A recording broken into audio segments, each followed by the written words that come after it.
This next clip is a real dandy here. What's happening right now, I'll kind of set up the story. Right now there's a car to my left. You can just see it in the left mirror in the top corner there. I'm coming up on this truck and he's doing probably 55 or 60, which is considerably below the speed limit for trucks in the state of Michigan. But you know, that's here nor there. That's his problem. Now that you can see the cars to my left, for in a 70 mile an hour speed limit, it's going real slow. I jump over because there's a big gap there. Okay, so now I'm passing this truck, and when I get to the front of the truck, what you got to understand, my perspective on this truck is I'm looking at a mirror on my right side that's over 7 feet away from me, and then, or right around 7 feet, and then it's 63 feet to the back of my trailer.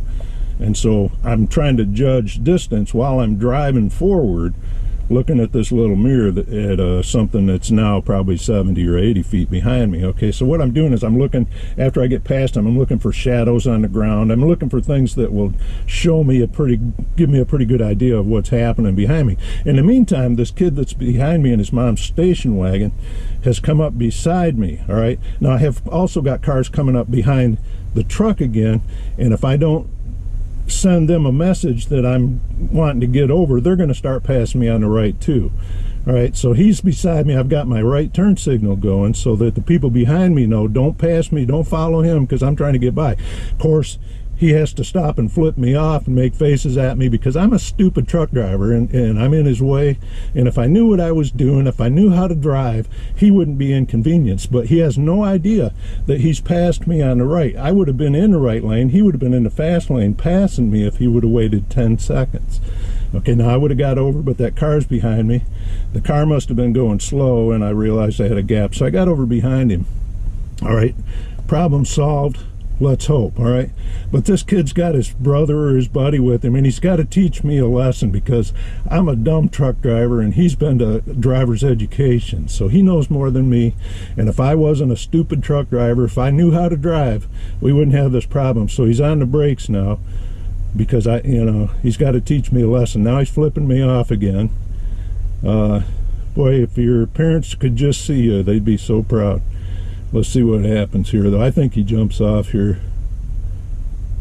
Yeah, I think that's the end of it. But anyway, if he would have waited 10 seconds, I would have been out of the way, and we could have both gone on our way without any problems. But in the meantime, we're both angry, we're both stressed out because he was impatient. He couldn't wait 10 seconds. So when a truck is passing another vehicle, wait until it gets past it and give it ample time to get over. Trucks don't just jump over, because if they just jump over, they might hit another truck, or they might cause a guy to react and have a situation with his truck. You can't just jump over, and there has to be a cushion there.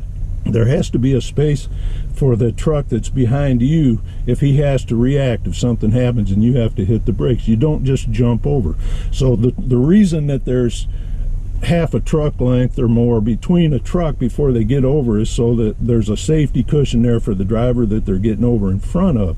It's not there so you can zip around on the right. Usually by the time you're zipping around, the driver is prepared to start coming over. So wait 10 seconds, man. Just wait and let them get over. They're not riding out in the left lane because they don't have anything better to do except aggravate cars. That's not why we're out there. When I do something in my truck, there's usually a reason I'm doing it. So if I'm doing something, if you're behind, well, of course you don't know it's me, but if you're behind most trucks, they're doing something for a reason.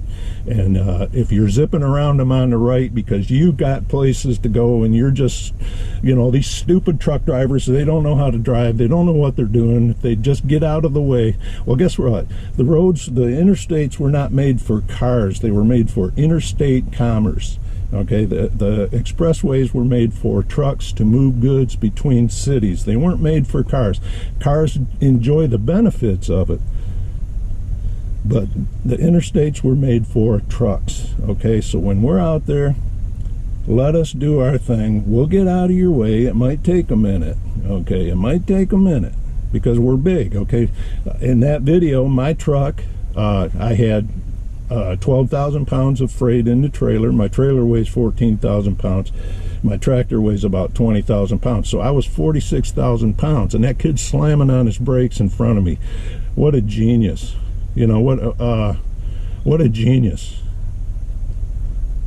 You know, I don't get that, why anybody would slam on their brakes in front of a car or in front of a truck.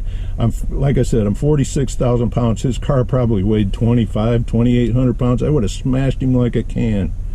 All right, you are risking your life slamming on your brakes in front of a truck, even if you think you're justified. I don't get it.